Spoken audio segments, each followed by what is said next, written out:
Hallo Filmfans, ich bin's wieder, euer Thomas von Wossis Comics und Filme. Ich hoffe doch, ihr habt auch wieder fleißig Filme geschaut in dieser Woche. Ich hab's, denn ich habe mir mal wieder 4 Filme angeschaut. Und zwar mal Filme aus den 90er Jahren. Und um welche es sich handelt, erzähle ich euch gleich. Wie immer gibt zuerst den Trailer zu dem jeweiligen Film und dann eine kleine Meinung von mir und die Bewertung. Also viel Spaß beim Zuschauen. Sie sind ein ausgezeichneter Beobachter, Cole. Wir haben ein sehr hochentwickeltes Programm, etwas ganz anderes. Eine Gelegenheit, Ihre Strafe deutlich zu reduzieren. Und wesentlich dazu beizutragen, die Menschheit auf die Erdoberfläche zurückzubringen. Kein Führerschein, keine Fingerabdrücke, keine Haftbefehle. Und er ging auf 5 Bullen los, als wäre er zugecrackt bis oben hin.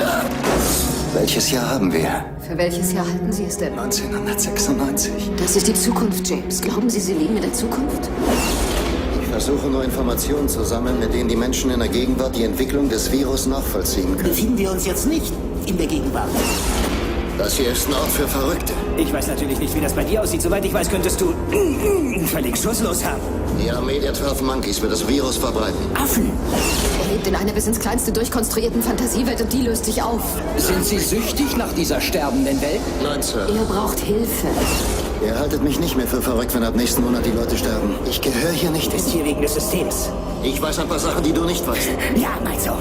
Sie haben mich ins falsche Jahr geschickt. Sind Sie da ganz sicher? Naturwissenschaft ist keine exakte Wissenschaft. Du hattest eine Kugel aus dem Ersten Weltkrieg in deinem Bein, James. Wie ist die da hingekommen? Ich weiß nicht. Sie sind ausgebildete Psychiaterin. Sie wissen, was wirklich ist und was nicht. Sie haben gesagt, ich hätte Wahnvorstellungen. Sie könnten das erklären. Versuch es ja! Die Zukunft muss unbekannt bleiben. Ich kann dir helfen, hier abzuhauen. Du kannst dich nicht vor ihnen verstecken. Versuch's gar nicht erst. Wir sind allesamt Affen. Das Ding ist mutiert. Wir leben unterirdisch. Die beobachten dich. Ich will, dass wir wieder nach oben kommen, den Planeten zurückgewinnen.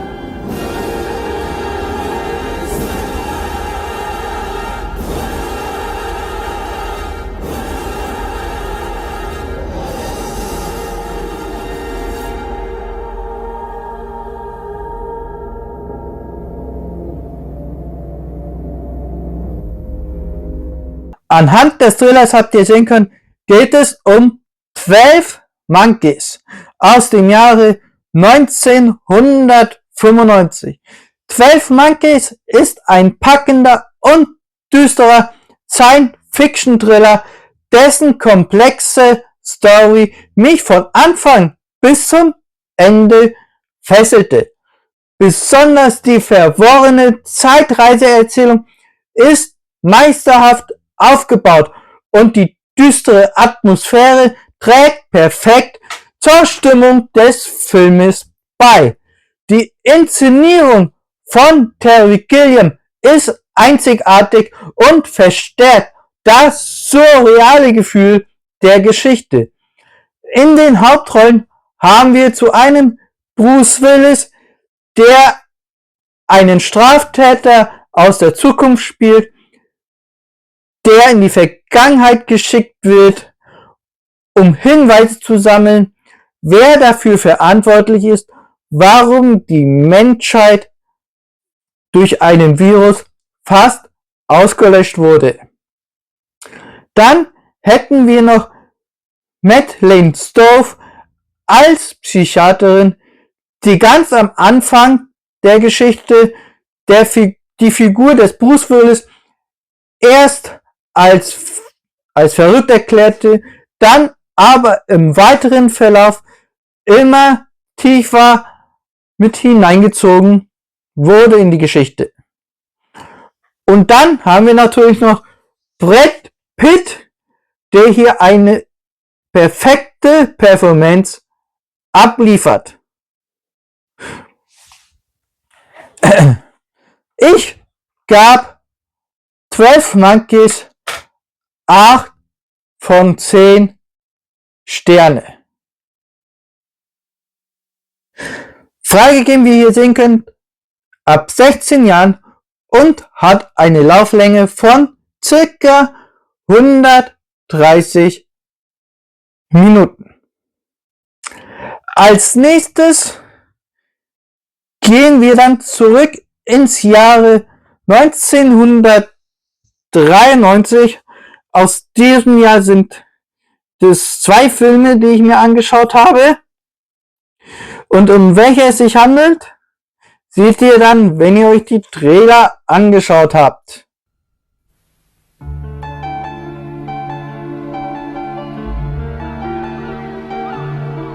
Justin McCloud lived a lonely existence, far from the eyes of a prying world.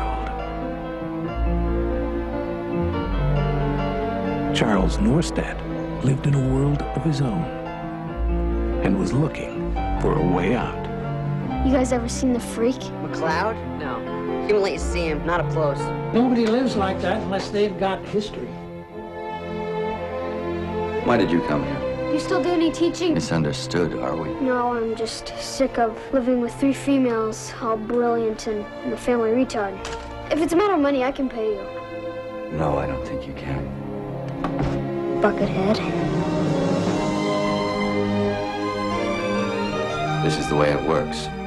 Learn or leave, because it's of no consequence to me one way or the other. What's he like? Do you like him? Does he like you? Have a good look.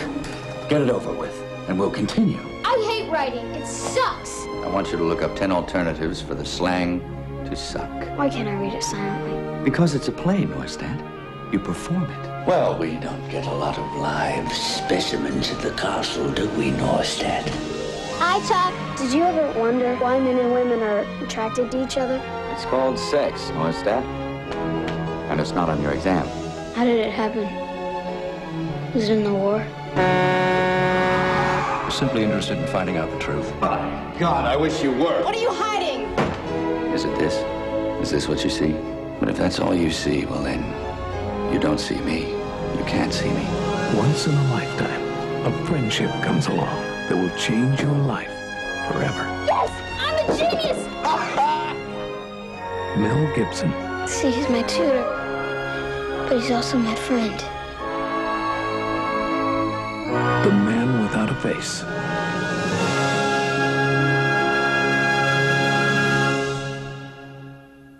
Anhand des Trailers habt ihr sehen können, der erste Film aus dem Jahre 93 ist Der Mann ohne Gesicht. Das Regiedebüt von Mel Gibson, wo er auch gleichzeitig noch die Hauptrolle mit übernommen hat. Die zweite Hauptrolle hatte dieser junge Mann hier, Nick Stahl, der später auch im Film Terminator 2 mitspielte. Der Mann ohne Gesicht ist ein solides, berührendes Drama, das mich mit seinen emotionalen Momenten und den schauspielerischen Leistungen überzeugen konnte. Der Film handelt von einer außergewöhnlichen Freundschaft eines Sommers von einem 10-11-jährigen Jungen zu einem ehemaligen Lehrer.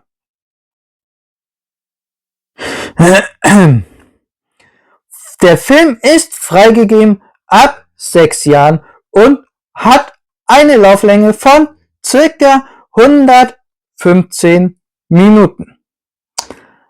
Als nächstes kommen wir dann zu dem zweiten 1993er Film, das wieder eine Zusammenarbeit zwischen einem Regisseur und einem Hauptdarsteller war, die schon mal in den 80er Jahren zusammengearbeitet haben. Und um welchen Film es sich handelt, seht ihr, wenn ihr euch den Trailer anschaut. Aufgrund der Entscheidung des Berufungsgerichts fällt mir jetzt die schmerzliche Pflicht zu, einen mutmaßlichen Mörder auf die Gesellschaft loszulassen. Der Gefangene wird entlassen. Nächster Fall. Ey, Carlito, du bist eine Legende. Er ist einer von uns. Und darüber hinaus hängt er in jedem großen Geschäft drin. Er war mächtig. Er war ein harter Bursche. Er ist gerade wieder aus Louisburg raus.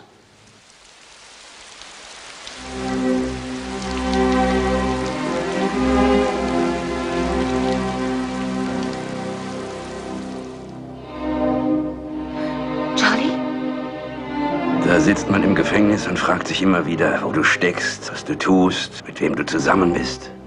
Wie ist es drin gewesen, Charlie? Du gehst kaputt. Die Kiddies heutzutage haben keine Achtung vor dir. Die knallen dich einfach über den Haufen, nur um dich durch die Luft fliegen zu sehen. Mit wem arbeitest du zusammen? Ich gehe in Ruhestand. Ruhestand? Ja, stimmt. In Ruhestand. Ich habe ein gutes Gefühl, was diesen Club angeht. Ich glaube, wir können eine Menge Geld damit verdienen. Sobald ich meine 75.000 zusammen habe, hau ich ab. Vielleicht wissen Sie nicht mehr, wer ich bin. Mein Name weiß ist... ich auch nicht, wann ich mir das letzte Mal die Nase gewischt habe. Wenn ich dich jemals hier wiedersehen sollte, dann stirbst du. Hast du schon mal jemanden umgebracht, Charlie? Es ist mancher draufgegangen, ja. Man muss dafür kämpfen, um zu überleben. Ich habe Ihnen 1 Million gegeben, dass Sie jemanden bestechen können. Und nichts ist passiert. Der Auftrag, Sie zu liquidieren, ist bereits draußen. Sie werden im Fluss enden. Ich bitte dich nur, mir zu helfen. Ich deale nicht mehr und ich gehe auch nicht wieder zurück ins Gefängnis, egal was kommt. Du hast gesagt, dass du mir nie wehtun wirst. Diese eine Sache hier muss ich noch erledigen und dann bin ich draußen. Jeder Instinkt in dir wird nur dafür sorgen, dass du selbst dabei draufgehst. Er hat mir das Leben gerettet, Gail. Was er auch von dir verlangt. Tu es nicht. So bin ich nun mal, ob es dir gefällt oder nicht. Ich kann es nicht ändern. Lass nie deine Freunde im Stich, Dave. Ich kenne nur ein Gesetz. Rette deinen Arsch. Hattest du jemals einen Traum? Ja, ich hatte einen Traum, Charlie. Aber jetzt bin ich wach.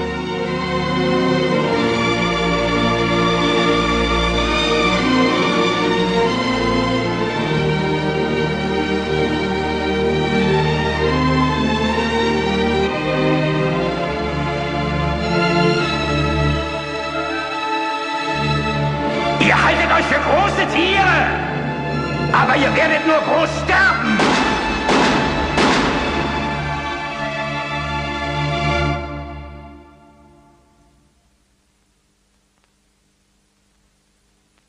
Und gemeint ist dieses Gangsterdrama hier Carlitos Way von Brian De Palma. Hauptrolle hatte in diesem Film oder hat Al Pacino als die Namensfigur Carlito Brigante. Er spielt dort einen Ex-Gangster, der frühzeitig aus dem Gefängnis entlassen wird und ein ehrliches Leben führen möchte. Aber im späteren Verlauf des Filmes wird seine Vergangenheit ihn wieder einholen. In weiteren Hauptrollen haben wir hier John Penn als einen korrupten Anwalt. Und ich muss sagen, John Penn spielt diese Rolle wirklich überragend gut. Dann haben wir noch Penelope Ann Miller als Carlitos Brigante große Liebe. Und dann haben wir noch in der Rolle den John Leguizamo. Der spielt eine Figur, die das Schicksal von Brigante am Ende des Films beeinflussen wird.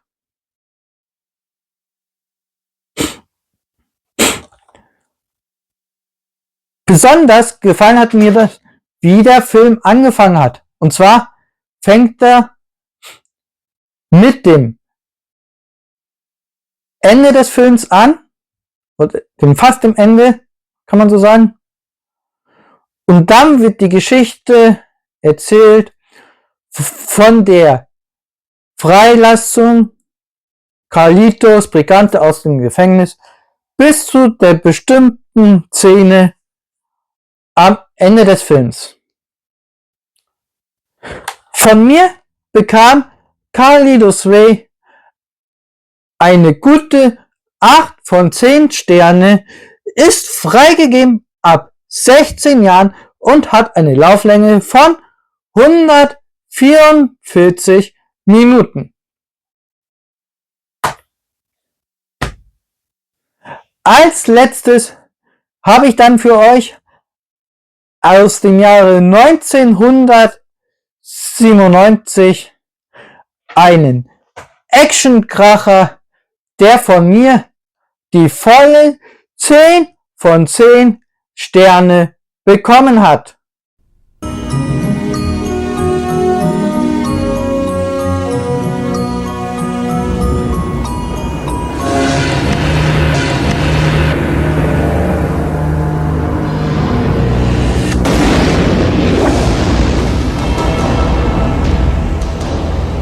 Seit ich bei der Polizei bin, versuche ich diesen Kerl zu kriegen.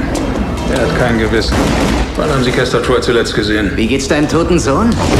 Er kennt keine Reue. Er ist ein Mörder, Brandstifter, Entführer und Terrorist. Und jetzt, nach all diesen Jahren, weiß ich endlich, wie ich ihn kriegen kann. Ich werde so sein wie er. Sie wollen sein Gesicht gegen mein... Es ist ein Selbstmordkommando. Genau. Selbst ihre Frau darf nichts davon wissen.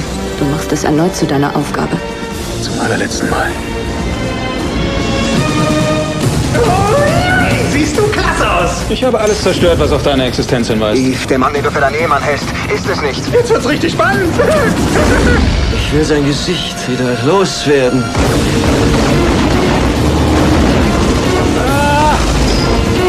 Der ewige Kampf zwischen Gut und Böse. Du hast doch gar keinen Spaß daran. Mir ist es egal, ob ich lebe. Dir nicht.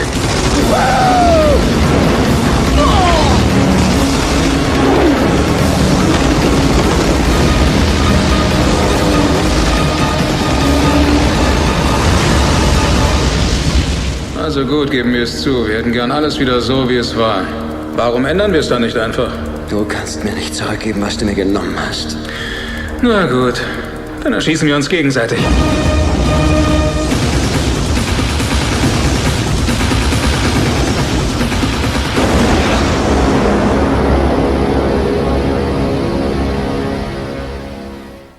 Gemeint ist dieser Film hier.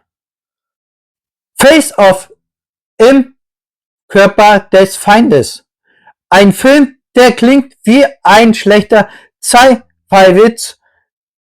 Ein FBI-Agent und ein Terrorist tauschen urplötzlich buchstäblich ihre Gesichter und trotzdem ist genau dieser Film für mich ein glasklares 10 von 10 Meisterwerk. Warum? Das erzähle ich euch jetzt. John Woo, der Regisseurmeister aus Hongkong, bringt hier alles auf die Leinwand, wofür er bekannt ist. Stylische Action, Zeitlupen, schießende Menschen in der Luft, dramatische Blickduelle und ja, auch natürlich Tauben. Aber was Face Off wirklich besonders macht, ist die perfekte Kombination aus Wahnsinn, Emotion und darstellerische Klasse. Und was Face Off noch so unglaublich stark macht, ist die Performance der beiden Hauptdarsteller. Travolta und Cage liefern hier ein Schauspielduell der Extraklasse. Jeder spielt den anderen und das auf eine souveräne, glaubwürdige und energetische Art, dass man ihnen diesen Identitätstausch komplett abnimmt. Cage als durchgeknallter Terrorist ist sowieso eine Wucht. Aber zu sehen, wie Travolta dann Cage als treu spielt und umgekehrt, ist pures Kinovergnügen. Verrückt, intensiv, emotional, einfach grandios. Und dann kommt natürlich noch die Action. Stylisch bis ins letzte Detail. John Woo inszeniert das Ganze wie ein choreografiertes Ballett aus Kugeln, Explosion, fliegenden Mänteln und Slow Motion. Und das ohne die ganz moderne CGI-Maschinerie. Hier ist noch alles hausgemacht. Echte Stunts, echte Explosion, echtes Handwerk. Und genau das macht den Unterschied. Diese Action fühlt sich wuchtig an, greifbar, gefährlich. Da könnten sich viele heutige Actionfilme mit einigen Ausnahmen echt mal einen Hut nehmen. Denn Face Off beweist, dass spektakuläre Action nicht am Computer entsteht, sondern durch kreative Inszenierung, Timing und handwerkliches Können. Was bleibt, ist ein Film, der völlig over the top ist und genau deshalb so genial. Er ist laut, er ist wild, er ist emotional und absolut fesselnd. Für mich gehört Face Off zu den besten Actionfilmen der 90er Jahre und er zeigt, wie man trotz einer abgefahrenen Prämisse großes Kino erschaffen kann. Und deswegen ganz klar 10 von 10 Sterne. Ein Film, den ich immer wieder schauen kann und der einfach jedes Mal abliefert. Wie ihr sehen könnt, freigegeben ab 16 Jahren und hat eine Lauflänge von 139 Minuten. Ich hoffe doch, euch hat dieses Video gefallen. Wenn ja, hinterlasst mir gern ein Abo, schenkt mir einen Daumen nach oben und natürlich würde ich mich auf Kommentare von euch freuen, ob ihr die Filme schon kennt oder nicht.